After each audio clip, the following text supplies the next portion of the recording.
तमिलनाडु विधानसभा के चुनाव के लिए 2021 का एग्जिट पोल सचाप्तक ने किया है। ये चुनाव जो विधानसभा के हुए हैं तमिलनाडु में, ये सबसे ज़्यादा इस बार खास इसलिए हैं क्योंकि ये जो दो नेता हैं एम करुणानिधि और जे जयललिता, उन दोनों के निधन के बाद ये पहला चुनाव तमिलनाडु में होने जा रहा है इन दोनों नेताओं के बिना। क्योंकि पिछले 30 सालों से इन्हीं दो नेताओं या करीब 35 सालों से भी अगर हम कहें तो इन्हीं दो नेताओं के इर्द गिर्द तमिलनाडु की राजनीति घूमती हुई हमें दिखाई दे रही थी। मगर इस बार जे जयललिता के निधन के बाद AIADMK की कमान के पलानीस्वामी ने संभाली और लगातार पिछले 4.5 सालों से वो राज्य के मुख्यमंत्री हैं और बीजेपी भी अब उनके साथ आ गई है। तो इसीलिए बीजेपी सिर्फ 20 सीटों पर चुनाव लड़ रही है, तो बाकी बची सीटों पर AIADMK चुनाव लड़ रही है। लगातार 10 साल से वो सत्ता में है, तो निश्चित रूप से एंटी इनकम्बेंसी का सामना उन्हें इस बार करना पड़ रहा है। तो वहीं यूपीए की अगर हम बात करें तो MK स्टालिन सबसे ज़्यादा लोकप्रिय नेता दिख रहे हैं, मगर कांग्रेस भी जो उनके साथ है सिर्फ 25 सीटों पर पार्टी चुनाव लड़ रही है।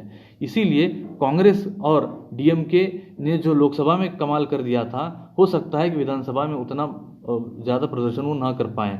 हालांकि इस बार खास बात यह है कि कई छोटी बड़ी पार्टियां इस बार सामने आई हैं। खुद कमल हासन इस बार एक फैक्टर के रूप में उभरे हैं। उनकी अपनी पार्टी मक्कल निधि मय्यम करीब सभी सीटों पर चुनाव लड़ रही है और वो खुद भी चुनाव लड़ रहे हैं। इसीलिए खास तौर से रजनीकांत के राजनीति में न आने के निर्णय के बाद वो अपने आप को एक तरीके से राज्य के दोबारा एक करें तो MGR के बाद अपने आप को पेश करने की कोशिश कर रहे हैं। हो सकता है कि कुछ हद तक उन्हें वोट मिल जाए, मगर वो सीटों में कितना परिवर्तित होगा ये तो नतीजों में ही दिखाई देगा। अगर एग्जिट पोल की बात करें तो हमने काफ़ी सारे एक्सपर्ट्स की राय के बाद इस इस एग्जिट पोल को तैयार किया है। हो सकता है कि चुनाव में जो नतीजे आएंगे इसमें ±5% का, या हो सकता है उससे भी थोड़ा ज़्यादा एरर दिखाई दे।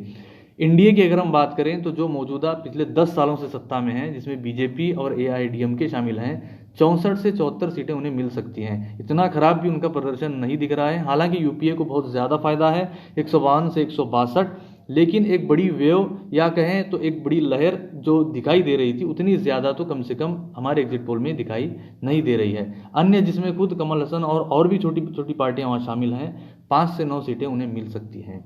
इसीलिए यूपीए को इस बार काफ़ी ज़बरदस्त फायदा होता दिखाई दे रहा है। दक्षिण का राज्य अगर यूपीए या फिर कांग्रेस गठबंधन ये जीतता है तो कांग्रेस के लिए तो कम से कम एक ये संजीवनी दिखाई देगी या हो सकती है।